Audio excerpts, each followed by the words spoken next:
ફરવાના શોખીન ગુજરાતીઓ પ્રકૃતિને માણવા માટે બીજા રાજ્યોની ટુરિસ્ટ પ્લેસ ખાતે નીકળી જાય છે, પરંતુ ગુજરાતમાં એવા સુંદર પ્રાકૃતિક ટુરિસ્ટ પ્લેસ છે કે જે પ્રવાસીઓની પહેલી પસંદ છે। ડાંગ જિલ્લાનું સાપુતારા પણ ફેવરિટ ટુરિસ્ટ ડેસ્ટિનેશન બની ગયું છે। તેમાં પણ ચોમાસામાં તો સાપુતારાની વાત જ શું કરવી। ગુજરાતમાં ચોમાસાના આગમન સાથે ધરતીએ લીલી ચાદર ઉડી છે। જંગલ નવપલ્લિત થયા છે। પર્યટકો પરિવાર સાથે પર્યટન સ્થળની મુલાકાત માટેના આયોજન કરી રહ્યા છે। ત્યારે ડાંગ જિલ્લાના સાપુતારામાં પણ પ્રવાસીઓનો ધસારો જોવા મળી રહ્યો છે। સાપુતારા દરિયાની સપાટીથી આશરે 1000 મીટર ઉપર વસ્યું છે। સુરત શહેરથી આશરે 95 માઇલના અંતરે છે।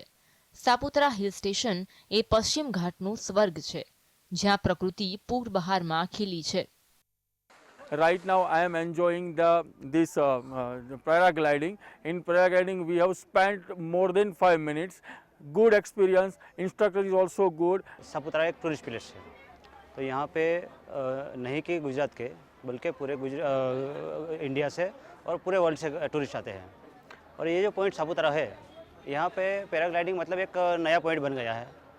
ये एक एडवेंचर एक्टिविटी है, तो अभी के लोगों को और जनरेशन को एडवेंचर एक्टिविटी बहुत ही ज़्यादा क्रेज कर रहा है। સાપુતારાની ખીણ વચ્ચે આવેલું લેક વ્યૂ ગાર્ડન મુલાકાતીઓનું આકર્ષણનું કેન્દ્ર છે। અહીંયા મુલાકાતીઓ સાપુતારાના શાંત તળાવમાં બોટિંગનો આનંદ માણી શકે છે। રોજની દોડધામભરી જિંદગીને ભૂલી અનેક પરિવાર પિકનિકનો આનંદ માણી શકે છે।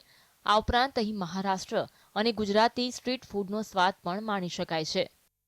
અહીંયા અમે અવારનવાર આવીએ છીએ। સમરમાં અને મોન્સૂનમાં, ખાસ કરીને મોન્સૂનમાં વધારે મજા આવે છે।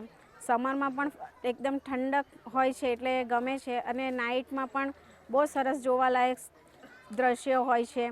એનું સ્ટ્રીટ ફૂડ પણ બહુ સારું છે અને લો કોસ્ટમાં છે। અહીંની હોટલ એવું પણ બહુ સરસ છે। એનો એક્સપિરિયન્સ પણ અમને ઘણો સારો મળ્યો છે। આ બધું જોઈને મને બહુ અતિ સુંદર લાગ્યું। જે મેં પહેલે 5 વર્ષે જોઈ ગયેલી તેના કરતાં તો અત્યારે વધારે સારું લાગ્યું। એ ઝાડ વૃક્ષો, અહીંનું વાતાવરણ, અહીંની ઠંડક, ગરમી જેવું તો કંઈ લાગતું જ નથી।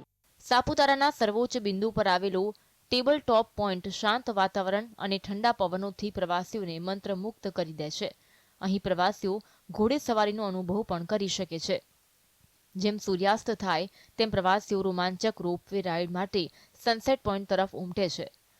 સાપુતારા તળાવના વિહંગમ દ્રશ્યો સાથે કેબલ કારની મુસાફરી પણ પ્રવાસીઓને રોમાંચક અનુભૂતિ કરાવે છે।